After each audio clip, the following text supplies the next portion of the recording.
Bom dia a todos e a todas. Eu sou Suzana Seives, professora de História da UNEB. Já atuei no campus de Conceição do Coité e atualmente estou no campus de Santo Antônio de Jesus, atuando também no programa de pós-graduação em História Regional e Local. Hoje eu vim aqui apresentar a publicação da minha tese, Além da Exclusão, a convivência entre cristãos novos e cristãos velhos na Bahia Setecentista, fruto da minha tese de doutorado, defendida em 2002.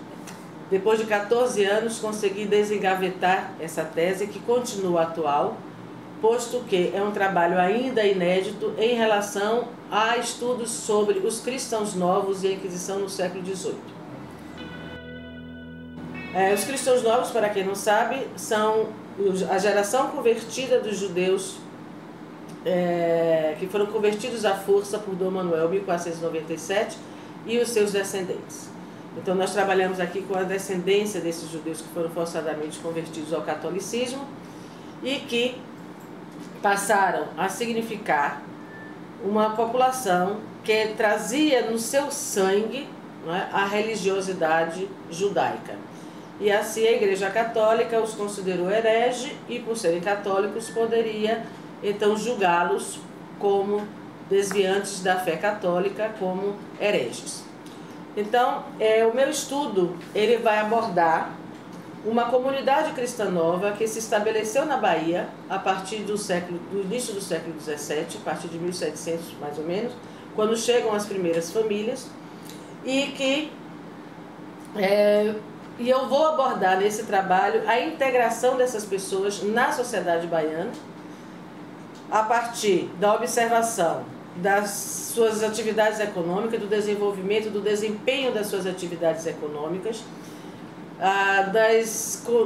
das associações comerciais que se faziam com os já estabelecidos na capitania da Bahia, tanto cristãos novos como, sobretudo, cristãos velhos.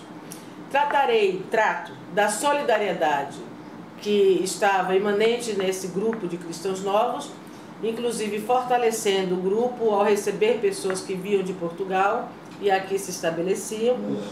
Também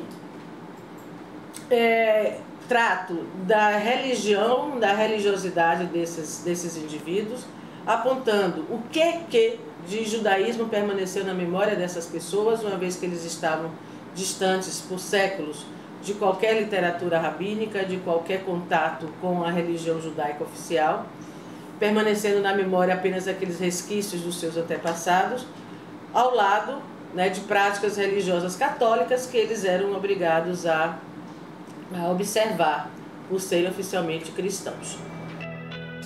Então, esse estudo ele foi possível pela leitura de processos inquisitoriais contra esses cristãos novos que chegaram aqui na Bahia. O primeiro deles foi o de Félix Nunes de Miranda, que foi sentenciado à fogueira, e a partir das informações nele contidas, eu consegui constituir uma comunidade cristã nova que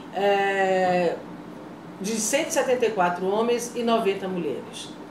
Mais pessoas foram colocadas nesse rol da comunidade. No entanto, elas foram apenas mencionadas e não necessariamente presas ou denunciadas pelo crime de criptojudaísmo, que é a prática secreta do judaísmo.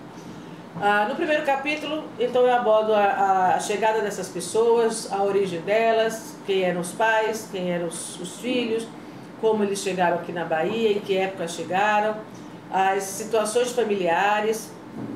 Depois eu passo para o segundo capítulo, quando eu abordo as atividades socioeconômicas, também os bens que eles tinham, né, possível de serem detectados através dos inventários que são obrigatórios ao processo inquisitorial, e são inventários em vida, significando que a gente pode, dentro de uma perspectiva histórica, observar em outros arquivos o inventário pós-mortem e comparar com o em vida para ver qual foi o montante de bens acumulados por esses indivíduos.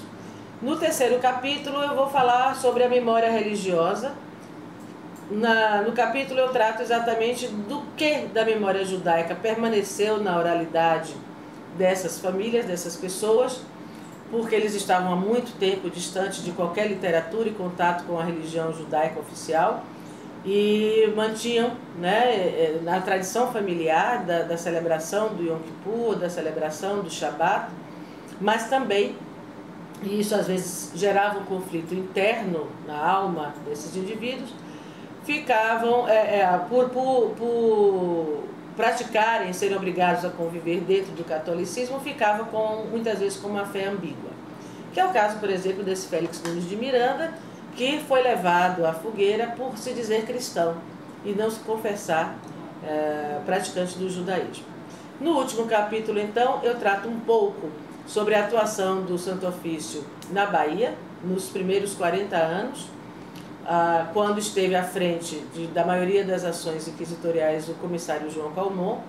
E aqui eu vou mostrando um pouco como que o Santo Ofício começava a atuar a partir da investida dos comissários, dos familiares do Santo Ofício.